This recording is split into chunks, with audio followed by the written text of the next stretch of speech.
So on 10th of June I woke up early and सबसे पहले मैंने अपने जो मॉर्निंग के रूटीन टास्क होते हैं वो कंप्लीट करे। एंड मैंने इस वीडियो में काफ़ी सारी इंपॉर्टेंट चीज़ें आपके लोगों के साथ शेयर करी, जैसे आंसर राइटिंग कैसे करनी है। मैंने अपना एक स्टडी ट्रैकर बनाया, वो दिखाऊंगा मैं आपको। सो हाँ, इस वीडियो में काफ़ी कुछ आने वाला है, सो इसको बिल्कुल भी मिस मत करना, लास्ट तक ज़रूर देखना। बहुत ज़्यादा इन्फॉर्मेटिव वीडियो होने वाली है ये वाली।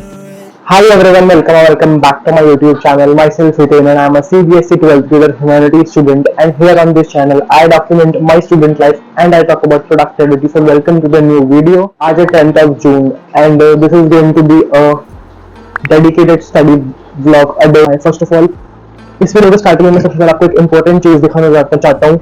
अभी कुछ दिनों पहले मैंने अपना एक स्टडी ट्रैकर कह लो स्टडी प्लान बनाया था कि मेरे को इन समर वेकेशन में कितना कितना अपना हर सब्जेक्ट में सिलेबस कवर कर लेना है, मतलब यहाँ तक मेरे को कंप्लीट कर लेना है।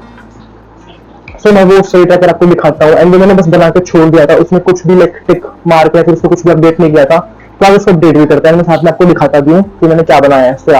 So this is how my study tracker looks like. So हाँ, ये मैंने हर सब्जेक्ट का बनाया एक रफ स्टडी ट्रैकर। तो सबसे पहले इंग्लिश का देख लो। इंग्लिश में क्या ही बताऊँ यार। तो इंग्लिश का मैंने कुछ ही चैप्टर्स करने, जहाँ पे मैंने अपने वो टारगेट रखे कि मेरे को इन चैप्टर को सबसे पहले मतलब वो करना है, लेक्चर देखने हैं उसके, या फिर यूट्यूब से वन शॉट, यानी कि उसके पीछे नोट्स बनाने, मैं जो समरी लिखता हूँ नोट्स बनाता हूँ वो बनाने हैं यहाँ पे। एंड देन फिर उसकी क्वेश्चन प्रैक्टिस करनी है। तो मैंने ये 3 टारगेट रखे, मतलब जैसे ऐसे 3 स्टेप है मेरे जो चैप्टर कंप्लीट करने के इंग्लिश में। सो हाँ, हिंदी का छोड़ो, हिंदी का मैंने ऐसे छोड़ दिया जस्ट लिख के, अभी मैंने कुछ भी इसको प्रॉपर्ली डिसाइड नहीं किया है। हाँ, अपने सब्जेक्ट्स आ जाते हैं। पॉलिटिकल साइंस में बेसिकली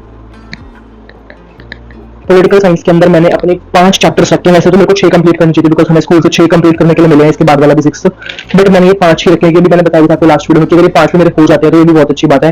एंड इसमें मैंने सेम अपना वो स्टेप्स रखे हैं कि पहले मेरे को लेक्चर करना है, उसके बाद एंड मतलब इसके नोट्स बनाने हैं लेक्चर के साथ साथ जो कि मैं बनाता हूँ, उसके बाद मेरे को उसकी क्वेश्चन प्रैक्टिस करनी है, अपने क्वेश्चन वगैरह लर्न करने हैं। सो हाँ, ये मतलब ये अलग से नहीं है, ये इसके साथ ही है। तो यहाँ ये 3 कॉलम्स है बेसिकली।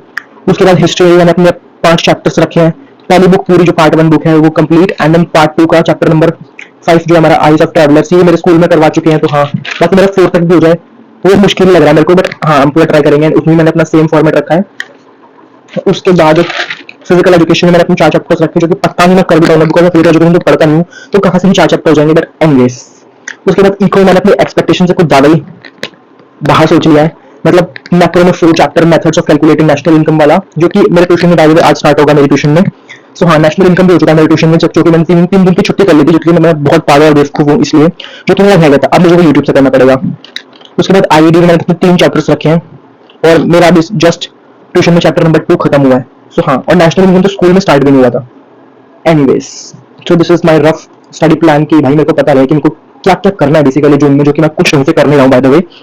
सो हाँ, ये था मेरा स्टडी ट्रैकर। एंड आप भी ऐसा कुछ बना सकते हो सो दैट कि हम अपनी स्टडी को ट्रैक कर पाए, एंड थोड़ा बहुत केवल हमारी आंखों के सामने ये रहे, हमें दिखे। आप सामने जगह पड़ते हो उसके सामने वाली वॉल पर चिपका के रख दो इसको, जैसे कि मैं भी इसको चिपकाने वाला हूँ यहाँ पे कहीं। सो हाँ, ताकि दिखता है और पता लगता है कि हाँ भाई कुछ नहीं कर रहे हैं, इतना सारा करना है अभी कर ले। भाई मैं कुछ नहीं क्लिक भी कर रहे हैं, तो ये लेक्चर्स वगैरह इतने सारे देख लिए। पॉलिटिकल साइंस में सारे चैप्टर 5 के मैंने पॉलिटिकल साइंस में सब कुछ लेक्चर वगैरह देख लिए, नोट्स वगैरह बना लिए। सो हाँ, तो मैं इसमें भी टिक वगैरह जो भी है करता हूँ जहाँ तक मेरा हो गया है। तो यहाँ पे मैंने करा अपना फर्स्ट स्टडी सेशन स्टार्ट दिन का, जहाँ पे मैं चैप्टर 3 करूँगा, national income and related aggregate of macro economics.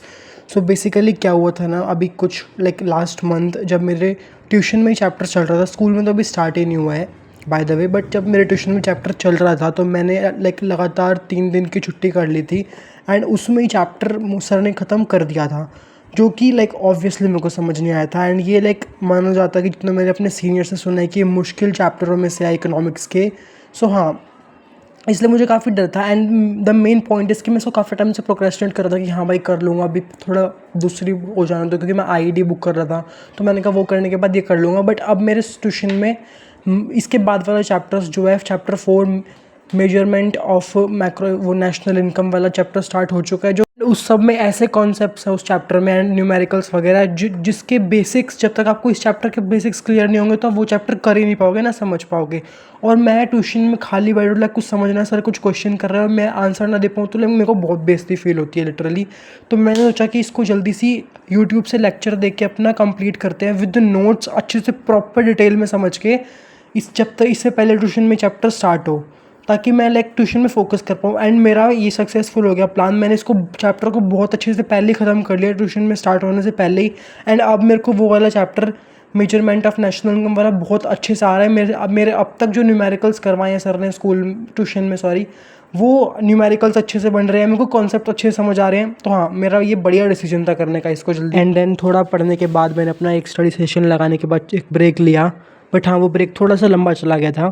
तो हाँ, मैंने ब्रेक लिया, उसके बाद मैं ब्रेक के बाद दोबारा स्टार्ट करूँगा। बाय द वे मैं इकोनॉमिक्स पढ़ता हूँ अपने ट्यूशन से ऑब्वियसली, बट अगर मेरा कुछ रह जाता है तो मैंने आपको बता रखी है, मैं यहाँ से पढ़ता हूँ तान्या मुंजाल मैम से, जो कि PW की टीचर हैं। मतलब इन मैम ने वैसे तो वन शॉट्स मानने के हैं इनके वन शॉट्स, बाकी अपने वन शॉट्स में भी बहुत बढ़िया समझाती हैं, बहुत ज़्यादा अच्छा मैम पढ़ाती हैं। एंड कई बार क्या होता है किसी चैप्टर में हम 2 पार्ट्स में वीडियो बनाती हैं, तो फिर हाँ वो ध्यान रखना कि हाँ कि आपने एक पार्ट कर लिया दूसरा भी कर लो। बाकी मेरा सजेशन तो यही है, इकोनॉमिक्स के लिए आप बिल्कुल यूट्यूब पे इन मैम से पढ़ सकते हो, जा सकते हो। बाकी तो सबकी अपनी अपनी प्रेफरेंस है, बट मेरे को इनका बहुत बढ़िया समझ आता है। एंड मैम बीच बीच में क्वेश्चंस भी करवाती हैं ताकि आपकी क्वेश्चन प्रैक्टिस भी हो जाए कॉन्सेप्ट अंडरस्टैंडिंग के साथ साथ। तो हाँ, यहाँ पे मैंने दोबारा अपना ब्रेक के बाद स्टार्ट कर दिया। तो अभी ट्यूशन जा रहा हूँ और अभी मेरे को रास्ते में से कुछ नोट्स सर ने भेजे, तो उसकी हार्ड कॉपी लेके जानी है, प्रिंट आउट करवानी है।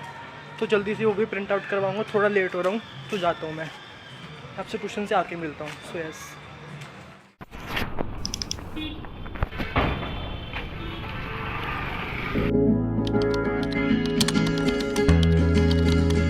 Hello everyone, so this is the next day and today is 11th of June and अभी टाइम हो गया है बेसिकली 9:10।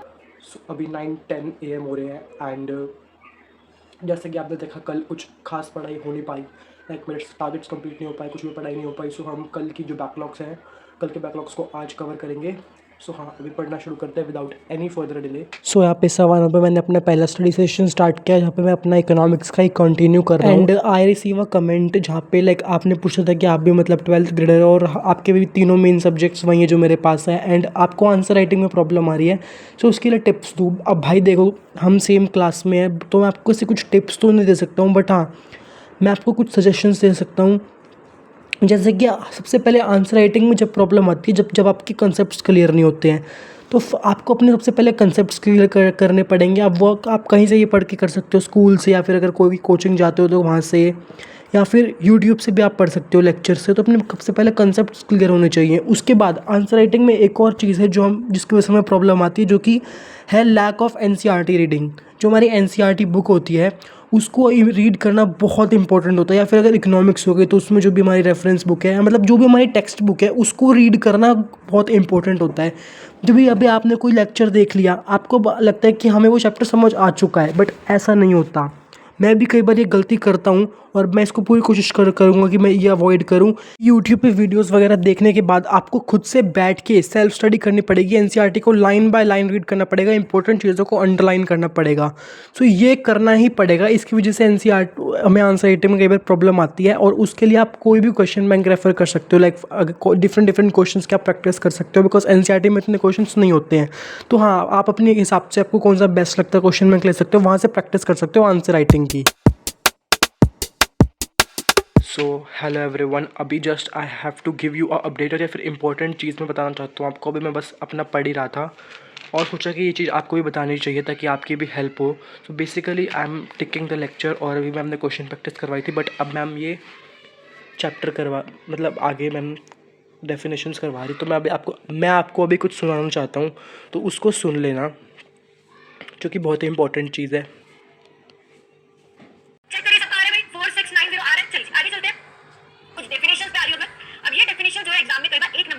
और वो कैसे आती है। अब आपके दिमाग में ये होगा कि मैडम डेफिनेशन कैसे आ सकती है। एक नंबर का तो सिर्फ एमसीक्यू बनता है, और एमसीक्यू में डेफिनेशन कैसे आएगी। पहली चीज बेटा क्या होता है, कई बार 6 नंबर का क्वेश्चन आता है और इसमें पार्ट में क्वेश्चन आते हैं, है ना। 3 पार्ट डाल दिए उसके अंदर, है ना। 6 नंबर का क्वेश्चन पूरा 6 नंबर का। जैसे एक क्वेश्चन जो है डेफिनेशन का 1 नंबर का पूछ लिया, है ना, और एक 3 नंबर का दे दिया, ठीक है। एक मान लो एक 2 नंबर का डाल दिया क्वेश्चन, एक 3 नंबर का डाल दिया ना, तो हो गया ना 6 नंबर, 3 4 5 6। तो कई बार ऐसा नहीं कि 6 नंबर का क्वेश्चन है बस सीधा 6 नंबर का ही पूरा एक फुल फ्लेज क्वेश्चन आ जाता है। कई बार पार्ट में आ जाते हैं, कोई 1 नंबर का डाल देते हैं, उसमें 2 नंबर का भी डाल देते हैं, उसमें 3 नंबर का भी क्वेश्चन डाल दिया जाता है, या फिर 4 नंबर का एक क्वेश्चन और 2 नंबर का एक क्वेश्चन डाल दिया जाता है। तो इसका मतलब ये नहीं है राजे कि भाई 6 नंबर का तो सीधा एक ही क्वेश्चन 6 नंबर का है। तो कई बार छोटे-छोटे पार्ट्स में भी आपके जो है क्वेश्चन आ जाते हैं, तो आप इस चीज को अच्छे से कर लीजिएगा। तो thank you so much for watching this video. If you like my content, या फिर मैंने कुछ आपको इन्फॉर्मेशन अच्छी दी हो, सो हाँ सब्सक्राइब कर देना चैनल को।